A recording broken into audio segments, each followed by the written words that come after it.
Bapa, biar pada pagi hari ini kami membuka hati kami siap ditaburi benih kebenaran firman Tuhan. Biar firman-Mu yang lebih tajam dari pedang yang bermata dua, yang memisahkan tulang dan sumsum kami boleh dilepaskan di tengah-tengah kami. Biar isi hati Tuhan ditumpahkan sebebas-bebasnya di tengah-tengah kami.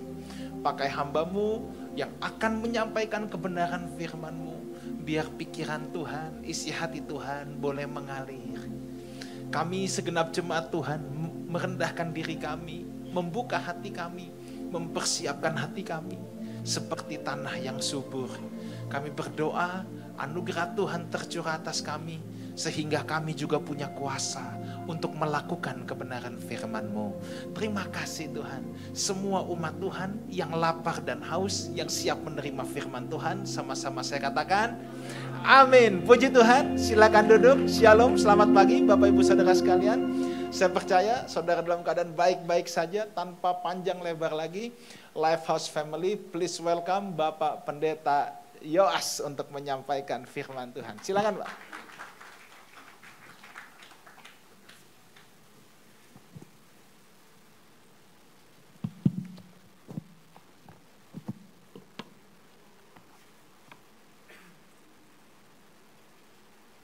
Saya tahu kenapa Anda banyak bertepuk tangan dan bergerak karena udaranya dingin banget di sini. Makanya di gereja saya AC-nya dibuat low, tidak terlalu dingin karena orang-orang yang nggak banyak tepuk tangan. Puji Tuhan, mari kita buka Alkitab kita dari satu bagian. Dan saya diminta oleh Pastor Wigan untuk menyampaikan kebenaran firman Tuhan tentang satu tema yang tampaknya sudah terlalu sering, terlalu jelas, dan terlalu biasa, yaitu soal garam dan terang dunia. Satu tema yang sudah banyak sekali kita bicarakan, sahabat semua. Ini gimana caranya? Saya gatek. Oh, ada on-nya. Ya. Oke. Terlalu sering, terlalu jelas, dan terlalu biasa. Kita buka Alkitab kita, Matius pasal yang ke-5, ayatnya yang ke-13 sampai dengan 16. Dan kita akan mencoba menemukan angle-angle yang berbeda untuk memperkaya pemahaman kita mengenai sabda Tuhan ini. Matius 5 ayat 13 sampai dengan 16.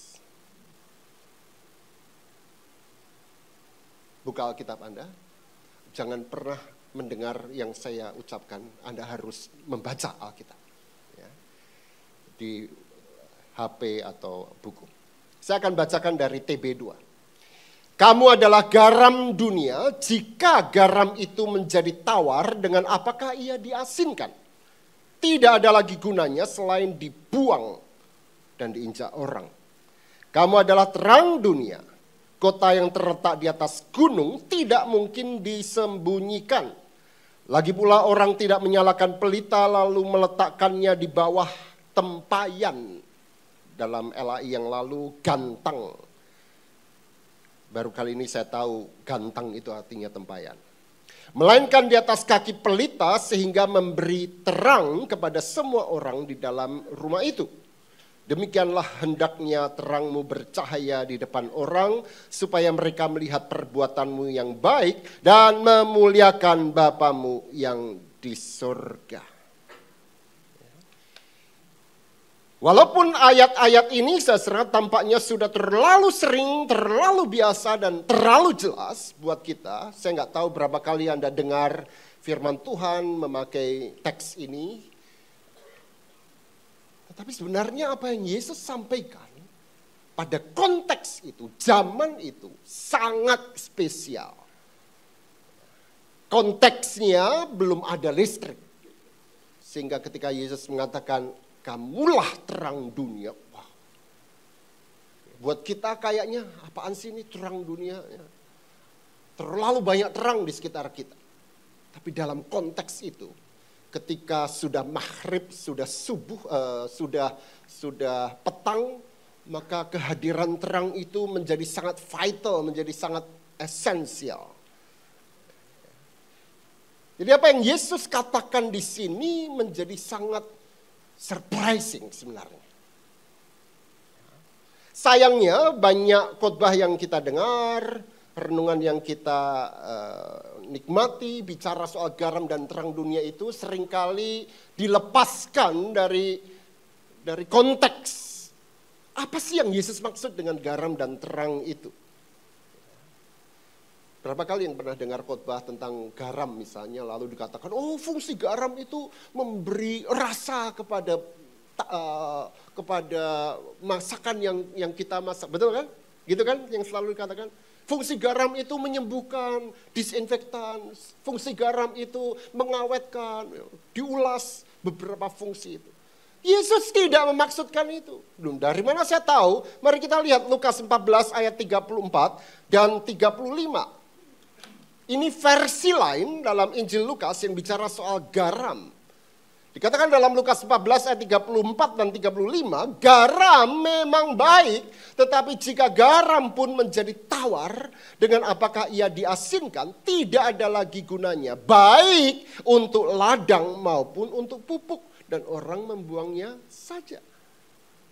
Jadi ketika Yesus berkata, you are the salt of the earth, maka salt yang Yesus maksudkan di sini bukan soal memberi rasa, memberi taste buat bapang Anda, saksang Anda, atau tahu lada garam. Enggak, ini bukan soal memberi cita rasa masakan atau mengawetkan, tapi soal pupuk, menyuburkan, flourishing, menjadi penyubur tanaman. Dan itu cara orang pada zaman dahulu membuat pupuk. Yaitu memakai garam dari laut mati dan ditaburkan dalam jumlah yang cukup banyak tempat itu. Para ahli kemudian melihat bahwa ucapan Yesus yang sangat singkat ini, engkau adalah garam dan terang dunia ini, sebenarnya sangat surprising ketika kita meletakkannya dalam konteks saat itu. Membuat orang wow, tercengang. Kata lagu tadi, Yesus engkau selalu membuatku terpesona. Tapi sebenarnya ucapan Yesus ini juga bukan cuma mencengangkan, tapi juga menggelisahkan.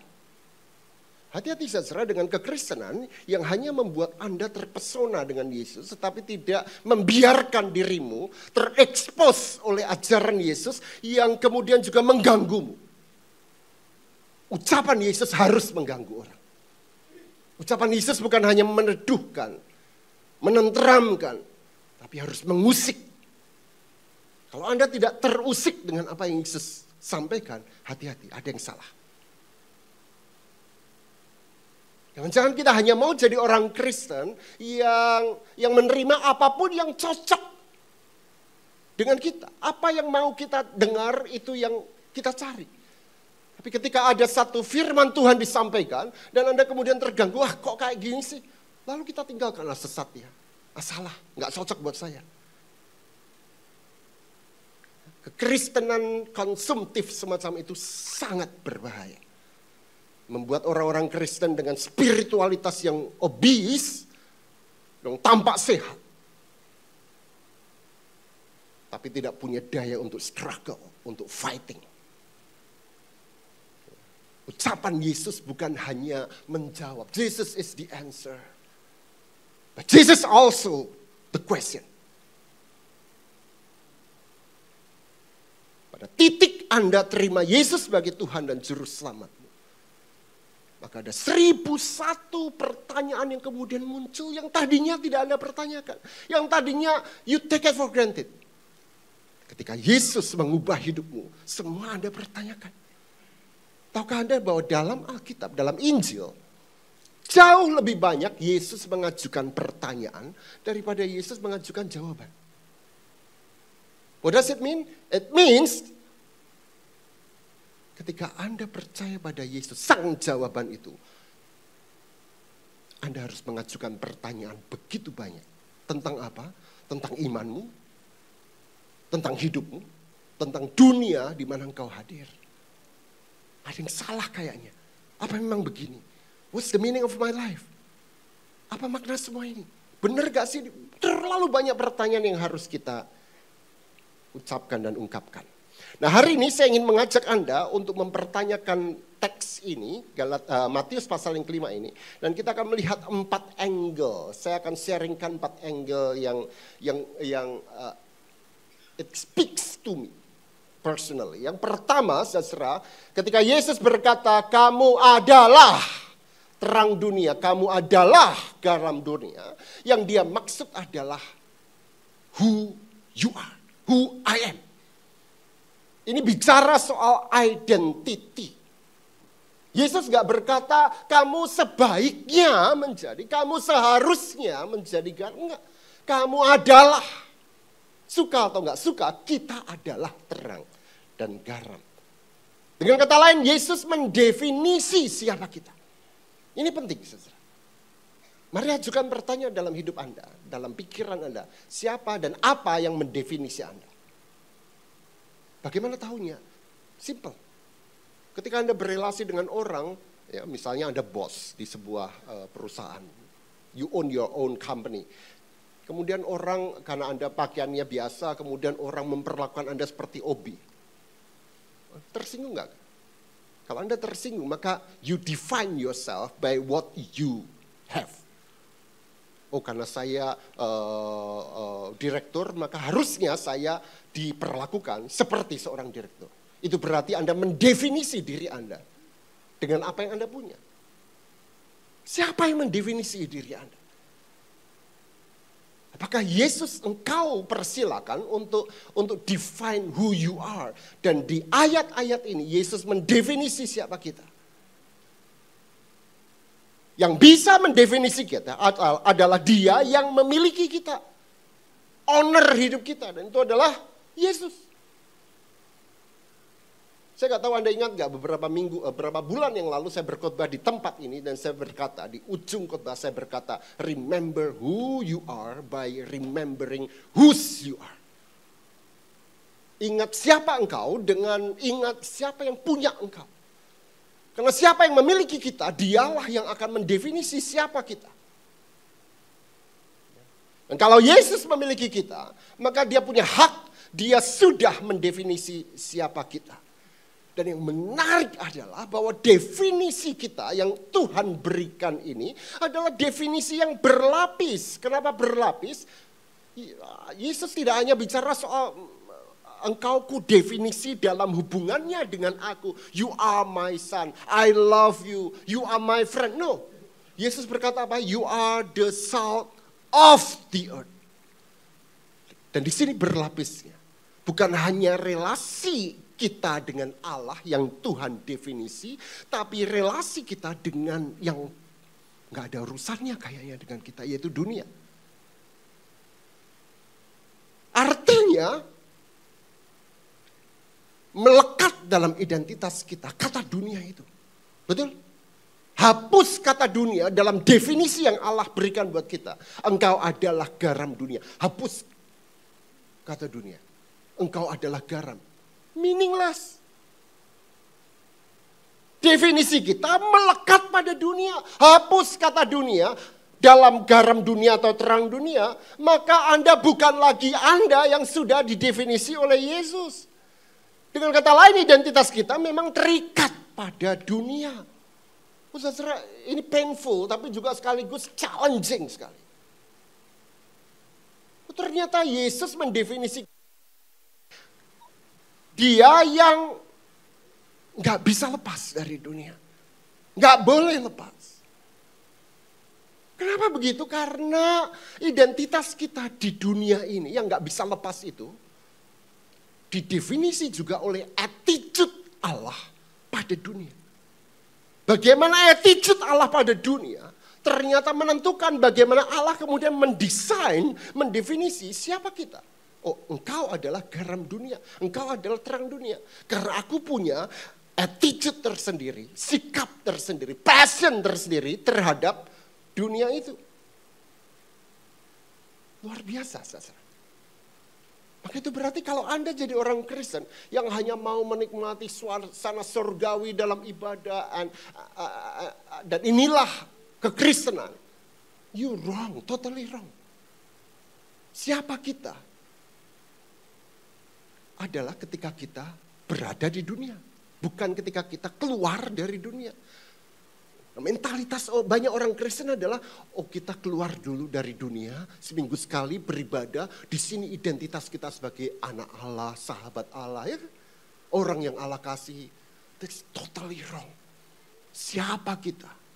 Justru terbukti, terlihat jelas ketika kita di tengah-tengah situasi yang kita nggak suka, yaitu dunia itu. Maka Matius 5 ini sangat dekat dengan apa yang Yesus katakan dalam Yohanes 17. Ketika Yesus berdoa kepada Bapanya, dia mengatakan apa? Mereka bukan dari dunia, tetapi mereka di dalam dunia. In the world, but not of the world. They are in the world, but not of the world. Dengan kata lain, iman Kristen itu tested, proven di tengah dunia, bukan di gereja. Maka hati-hati buat Anda yang terlalu suka melayani di gereja. You dedicate your life, your entire life for the church. Pagi, siang, malam, Senin, Selasa, Rabu, sampai Minggu di gereja. You betray your identity. Karena identitasmu ada di luar gereja itu. Hati-hati terlalu sering ketemu dengan orang Kristen, saudara. Kalau Anda garam ketemu garam terus jadi gudang garam. Garam ketemu garam terus hypertension. Sedikit aja lah. Banyakin proving your identity by being in the world.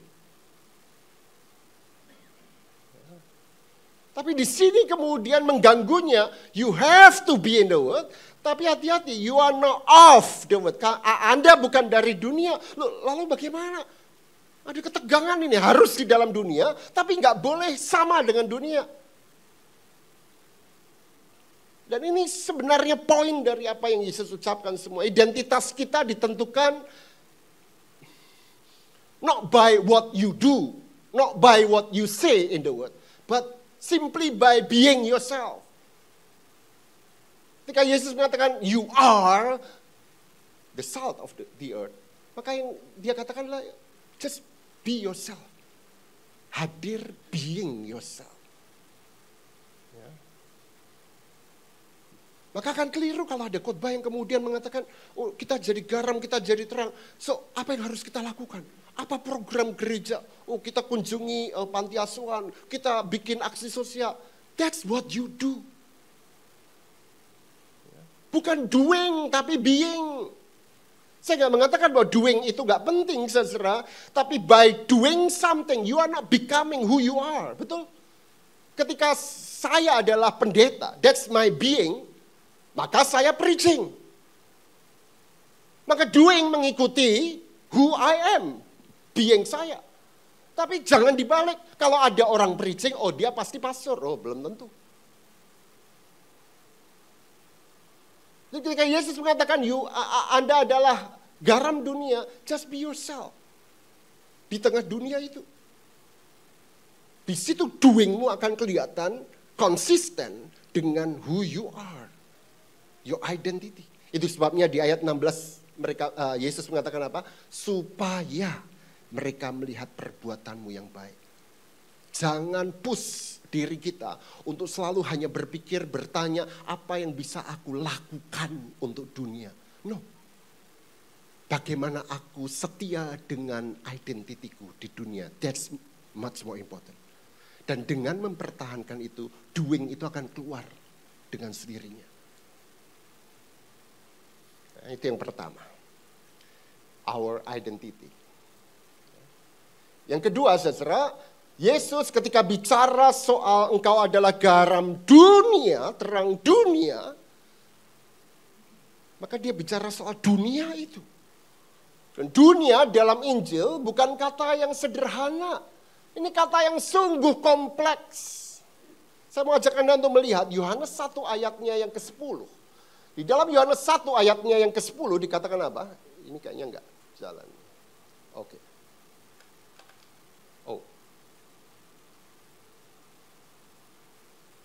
Bisa next. Coba perhatikan kata-kata Yesus dalam Yohanes 1 ayat yang ke-10. Hitung berapa kali kata dunia muncul di sana. Ia telah ada di dalam dunia, 1, dan dunia, 2, dijadikan melalui dia, dalam TB 1 oleh dia. Tetapi dunia, 3, tidak mengenalnya. Berapa kali muncul? 3 kali. Dan 3-tiganya punya makna yang berbeda. Ketika Yesus mengatakan dia telah ada dalam dunia, kata dunia di sana positif, netral, negatif, netral. Simple fact, Yesus ada dalam dunia. Kita ada di Jakarta, simple fact, netral. Tapi kemudian frasa yang kedua, dunia dijadikan melalui dia. Positif, negatif, netral, very positif. Allah menjadikan dengan cinta kasih dunia ini sangat positif. Di kalimat yang ketiga, tetapi dunia tidak mengenal dia. Positif, negatif? Negatif. Jadi dalam satu ayat ini, 3 attitude itu atau 3 konotasi tentang apa itu dunia muncul. Netral, positif, dan negatif.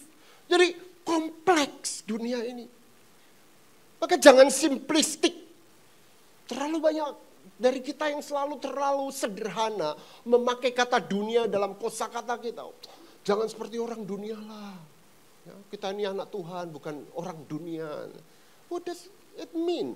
Apa maksudnya? Ya. Yang pertama, gereja ini juga di dalam dunia. Dan kalau Anda kemudian punya sebuah mentality bahwa gereja ini pure, ya, good, baik, holy, dan dunia ini kotor, hitam, dan seterusnya.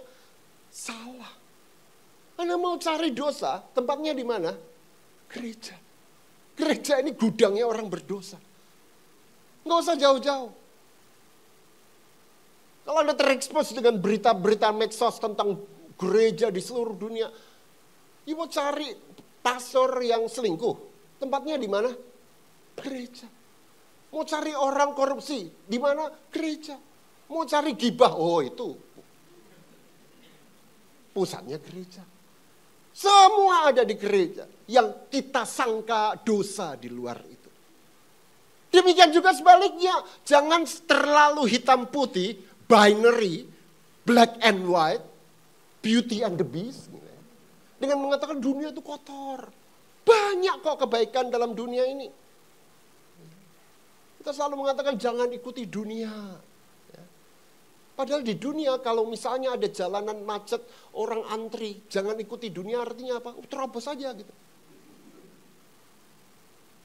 Banyak kebaikan dalam dunia ini. Itu yang pertama, saudara. Dunia itu kompleks.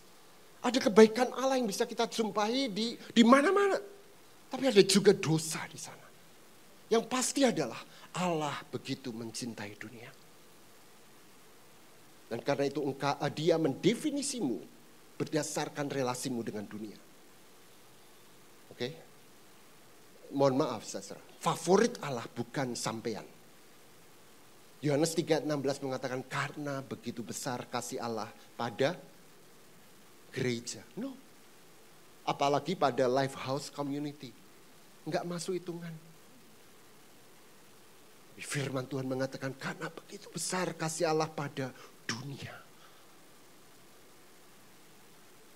Orang Kristen, pertanyaannya adalah, do you love what God loves? Kita membenci apa yang dicintai Allah.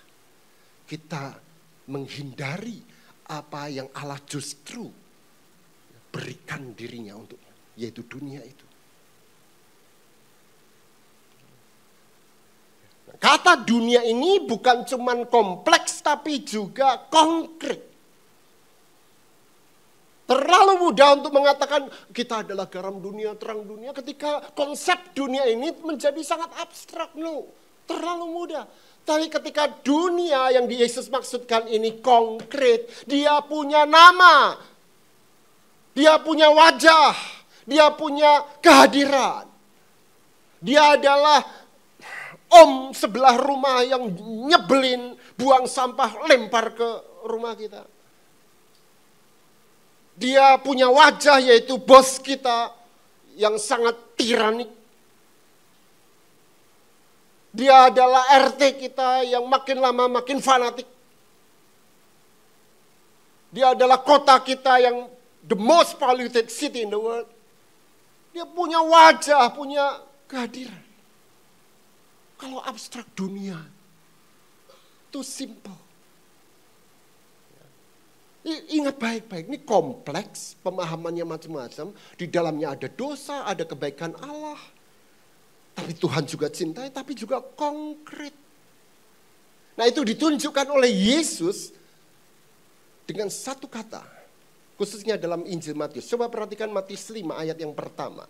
Kita tahu Matius 5 sampai dengan 7 adalah khotbah di bukit. Dan itu diarahkan, disampaikan kepada siapa? Pada ayat yang pertama kita tahu audiens Yesus ketika Yesus berkata, "You are the salt of the earth." Dia berkata ketika Yesus melihat orang banyak itu. Ini kata kunci dalam Injil Matius. Oklos, multitudes, kerumunan. Jadi ketika Yesus menyampaikan itu dia lihat wajah-wajah ini. Dan dia tahu, oh ini pencuri ini tukang jambret ini. Oh ini selingkuh. Semoga tangan saya nggak sampai, tahu dia gitu. Ya. Tapi Yesus tahu persis, konkret pergumulan oklos ini, the multitude ini. Ini beda dengan Injil Lukas. Di Lukas orang banyak itu memakai kata laos. Laos itu people, very intimate people. Di Matius oklos. Representasi dari dunia itu. Orang-orang yang bergumul dengan hidup mereka, dengan perut mereka setiap hari. Tapi juga orang-orang yang mengeluh-elukan Yesus Hosiana ketika Yesus masuk ke Yerusalem. Orang yang sama oklos yang kemudian berkata salibkan dia. Tidak ada lihat saudara, ini kompleks. Jangan membuatnya abstrak. Kita berhadapan dengan unlimited possibility. Terlalu banyak possibility yang bisa terjadi dalam hidup kita. Begitu kita nyemplung ke dalam oklos itu. 1001 kemungkinan. Anda bisa menemukan kebaikan Allah melalui stranger yang tiba-tiba menolong Anda ketika ban Anda meletus. Tapi juga Anda mungkin bisa ketemu dengan perampok yang jahat ketika banmu meletus dan orang itu kayaknya mau membantu tapi ternyata malah mencelakakanmu. Anda bisa ketemu dengan orang yang ngaku Kristen tapi ternyata bajingan luar biasa. Anda bisa bertemu dengan orang yang bertato, garang, tapi ternyata hatinya lembut. Too many possibilities. And you have limited opportunity. Dan ini yang selalu saya tekankan pada anggota gereja saya. You have limited possibility. You have limited kairos. Opportunity. Begitu sedikit. 20 tahun lalu ketika saya studi S3 di Boston, saya diminta untuk menjadi interim pastor untuk 3 bulan di sebuah daerah di California. Panas sekali dan saya dipinjami satu mobil kecil mahasiswa pada saat itu dan saya isi bensin. Di sana isi bensin kan bayar sendiri, isi sendiri gitu. Ketika saya siang itu mau ke gereja, saya isi gitu. Uang saya sangat terbatas, $60-70. Saya isi sekitar 20. Kemudian ada satu orang, mukanya Spanish dan nggak bisa bahasa Inggris dengan baik, seorang ibu, dan dia berkata, $20. Saya lihat di sana mobilnya terbuka panas sekali, ada seorang opa, ya, mungkin ayah dari ibu ini, sedang ngipasi anaknya yang sangat panas waktu itu. $20. Dugaan saya dia kehabisan bensin. Lalu saya mahasiswa dong, orang Kristen tapi mahasiswa, miskin. Lalu saya berkata, sorry, no money. Lalu saya buru-buru selesai dan kemudian saya pergi ke gereja. Sekitar 1 kilo, 2 kilo, saya merasa something wrong. Kenapa saya nggak membantu dia? Saya ada uang, saya berbohong. Lalu saya putar haluan dan saya kembali ke pom bensin itu dan mencoba untuk menolong ibu itu. bertobat saya kan. Sampai di sana ibu itu tampak melambaikan $20 kepada ayahnya itu. Seolah dia mengatakan akhirnya kita dapat. Detik itu saya berkata dalam hati saya, I miss the opportunity that God gave to me. Aku kehilangan opportunity untuk melakukan tugasku sebagai terang dan garam dunia. Hilang. Itu sebabnya Paulus berkata, hati-hati dengan hidupmu. Hari-hari ini jahat. Kenapa jahat? Dia mengintip, memberi ruang opportunity, hilang. Berapa banyak opportunity dalam hidup Anda, di mana Anda buktikan who you are sebagai garam dan terang, and then it's just gone. You miss the opportunity. Too many.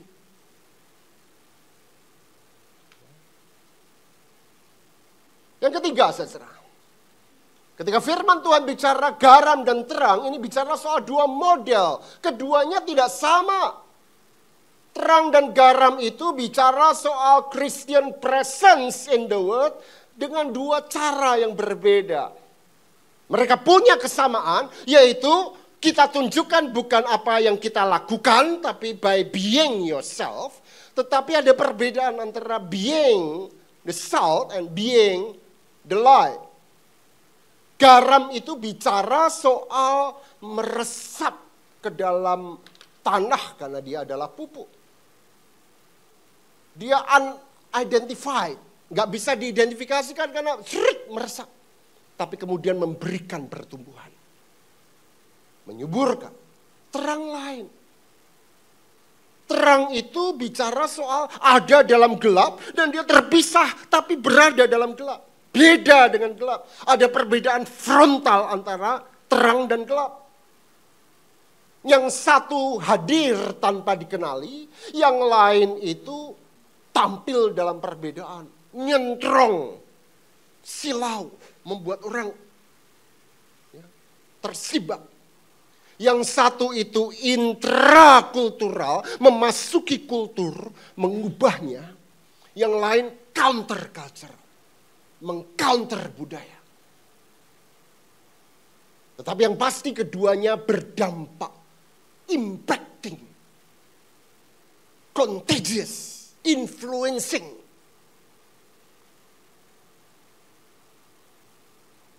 Influencing yang saya maksud bukan influencer. Banyak saat ini orang-orang Kristen yang mengaku diri, oh saya influencer. Tapi tidak influencing sama sekali. Tapi bersama dengan dua model yang berbeda ini, hadir juga dua bahaya. Ketika Anda terlalu menekankan being the salt yang meresap intracultural, tidak kelihatan, bahayanya apa?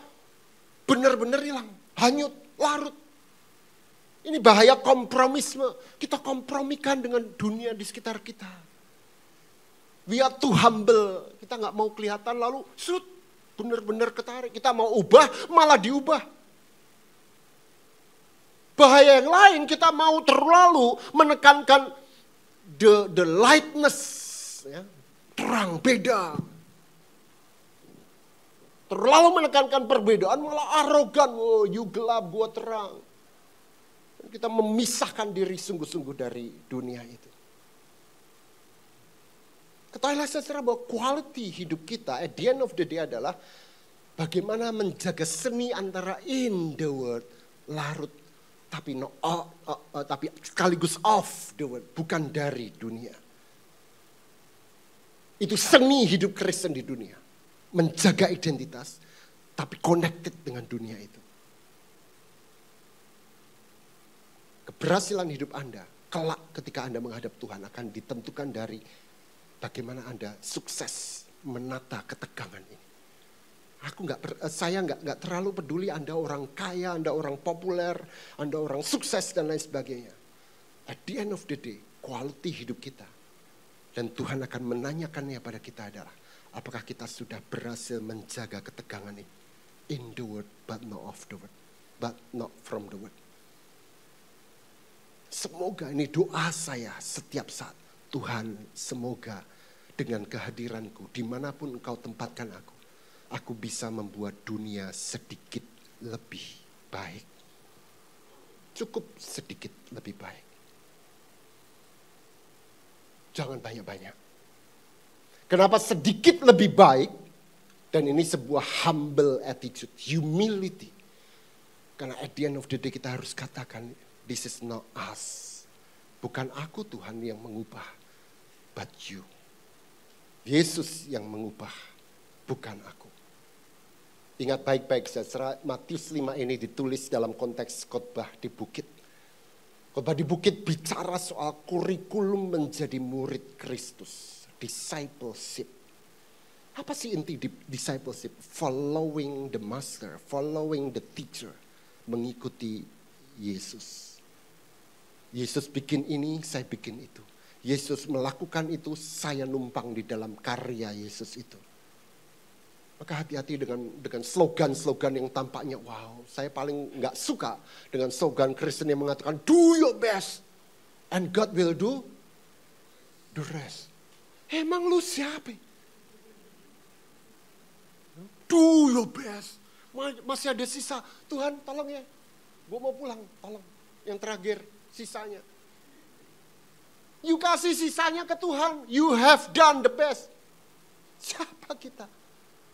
Ya. Itu spiritual self-centeredness. Mestinya orang Kristen berkata apa? God does the best. And I just do the rest. If God allows me to do that. God does the best. Allah sudah lakukan yang terbaik. Dia berikan anaknya untuk dunia ini. Amin. Dan mari kita katakan sama Tuhan, izinkan aku do the rest.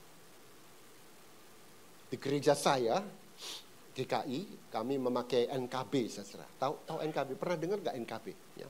Singkatan apa? Nyanyikanlah kalau bisa. Ya.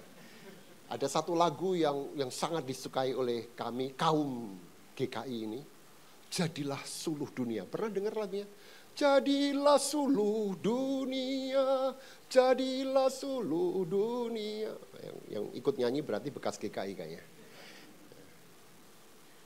Saya suka lagu ini sampai pada satu titik di mana saya menyadari there's something wrong with this song. Jadilah suluh dunia. Emang kita siapa? Ini ada dunia, jadilah suluh dunia.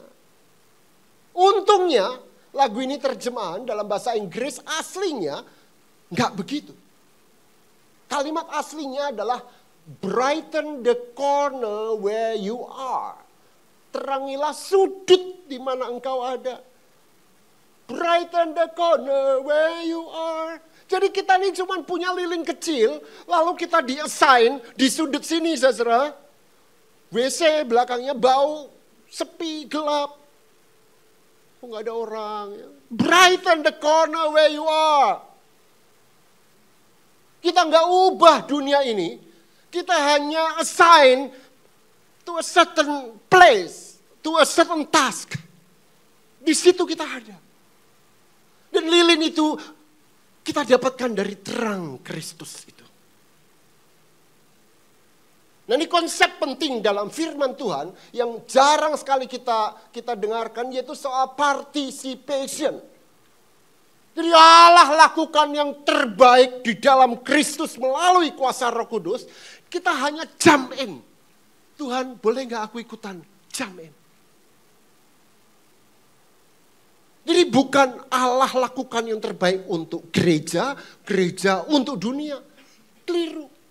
Tapi Allah lakukan yang terbaik untuk dunia, lalu kita jump in. Tuhan, aku berpartisipasi boleh gak sih ke dalam karyamu itu? Nah, konsep ini penting, saudara. Sehingga itu membuat kita, melarang kita untuk tidak owning the ministry. Ini Allah yang sedang kerjakan. Saya hanya numpang kok. Gitu. Dengan sangat indah itu dikatakan atau diungkapkan dalam Yohanes pasal 9. Saya ingin akhiri dengan mengajak Anda merefleksikan sedikit Yohanes pasal yang 9. This is one of my favorite stories. Yohanes 9. Saya bacakan saja ya. Waktu Yesus sedang lewat. Waktu Yesus sedang lewat. Ini indah sekali. Anda teman-teman pernah lewat setiap hari? Lewat dari rumah ke kantor. Anda lewati orang ngemis, Anda lewati siapa? Apa yang Anda lakukan ketika Anda lewat? Oh, you don't care. Anda mau ke gereja, oh Anda pikirkan nanti saya pelayanan bagaimana. You don't care. Ya kan? Main HP, kita tutup AC semua. We are isolated from the surroundings. Waktu Yesus sedang lewat, dia lain dengan kita. Ia melihat seorang yang buta sejak lahirnya. Murid-muridnya bertanya kepadanya, Rabi, siapakah yang berbuat dosa, dia sendiri atau orang tuanya sehingga dia dilahirkan buta? Ini kurang ajar. Anda kalau lewat gerombolan, lalu ada orang buta, lagi mengemis gitu. Lalu kalian bicarakan di depan orang buta ini yang dosa siapa ya sampai dia buta, orang tuanya atau dia sendiri? Apa perasaanmu? Ini gue kalau lihat gue timpuk nih. Sayang gue gak lihat nih. Jadi para murid menjadikan orang buta itu sebagai case study, bahan PA. Siapa yang dosa, orang ini atau orang tuanya? Dia gak peduli pada perasaan orang itu. Maka Yesus menjawab apa? Jawab Yesus, bukan dia dan bukan juga orang tuanya, tapi supaya pekerjaan Allah dinyatakan dalam dia. Nah ayat 6 ini very powerful. Kita harus mengerjakan pekerjaan dia yang mengutus aku. Selama masih siang, akan datang malam di mana tidak ada seorang pun yang dapat bekerja. Jadi limited opportunity. Tapi Yesus berkata ada 3 pronoun. Kita mengerjakan pekerjaan dia yang mengutus aku. Siapa kita? Yesus dan murid-muridnya. Siapa dia? Sang Bapa. Mengutus aku. Jadi ini kerjaannya siapa? Yesus. Siapa yang punya tugas mengerjakan dan memperbarui dunia ini? Yesus. Sang Bapa utus anaknya untuk membarui dunia ini. Bukan sampean, bukan gereja. Tapi Yesus kemudian berkata, kita ayo ikutan. Konsep partisipasi. Nah, ayatnya yang ke-8 kemudian mengatakan, setelah ia mengatakan semuanya itu, ia meludah ke tanah, mengaduk ludah itu dengan tanah, ditempelkan pada orang buta itu, disuruh pergi ke kolam, cuci muka, baru sembuh. Ini nggak efisien, banget. Bisa nggak Yesus cuma berkata sembuhlah dan cering? Bisa? Bisa nggak Yesus cuma bayangkan, ya, kayak para pembuat mukjizat modern ini, ya. Kebas, sembuh semua gitu. Itu efisien banget. Yesus nggak efisien, meludah, jisiin banget kan, tampil dan baru sembuh. Enggak efisien. Efisien itu artinya waktu sesedikit mungkin, modal sesedikit mungkin, hasil sebanyak mungkin. Itu efisien. Tapi untuk tutup khotbah ini saya mau katakan satu hal. Love is never efficient. Kalau Anda cinta pada ibumu yang sudah tua, Anda mau efisien, tinggal hire suster. Anda ke kantor. But if you love him, you love her, mandiin, disuapin, sejam, 1,5 jam, disisirin. But you love. Love is never efficient. Karena cinta Allah membawa bangsanya dari Mesir ke Israel. Berapa lama? 40 tahun. Itu kalau straight jalannya, santai. Paling juga 3 minggu, 4 minggu. Love is never efficient. Ludah tanah. Kenapa? Karena sebelumnya dia berkata, kita harus kerjakan pekerjaan dia yang utus aku. Seolah-olah Yesus ingin mengatakan, you see, ludah dan tanah yang kotor, itu melambangkan siapa? Kalian. Tanpa kalian, Allah mengutus aku beres semua. Tapi justru karena aku ajak kalian untuk berpartisipasi. Kayak mau jatuh aja. Ya. Mau berpartisipasi dalam karya Allah. Bikin rempong. Gereja itu bikin rempong misi Allah. Tapi kita seperti ludah dan tanah. Menjijikkan, tapi Allah ubah menjadi pembaruan. We are nobody, but in the hand of God, we are somebody. We are nothing. Di tangan Allah menjadi something. Amin. Tapi ingat baik-baik, ini karya Allah. Anda nggak akan dihakimi kelak dengan pertanyaan, apakah dunia sudah berubah olehmu? No. Tapi apakah Anda setia menjadi ludah dan tanah yang nothing menjijikkan itu? Setia dengan who you are. Dan di ayat 7, inilah yang connected dengan Matius 5. Kenapa ini semua menjadi make sense? Pada ayat yang ke-7, ayat yang kelima, maaf. Selama aku di dalam dunia, akulah terang dunia, not you. Kita adalah terang dunia, sejauh kita ambil terang Kristus, dan kita being faithful to who we are in the corner, brighten the corner where you are. Selebihnya kita hanyalah ludah dan tanah.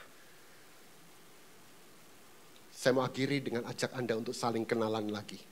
Ada yang namanya Haryono, Anton, siapapun. Sekarang di ruangan ini hanya punya 2 nama.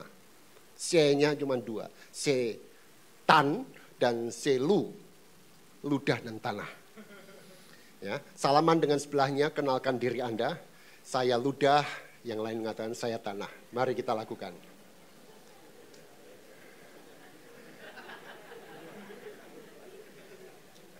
Sudah?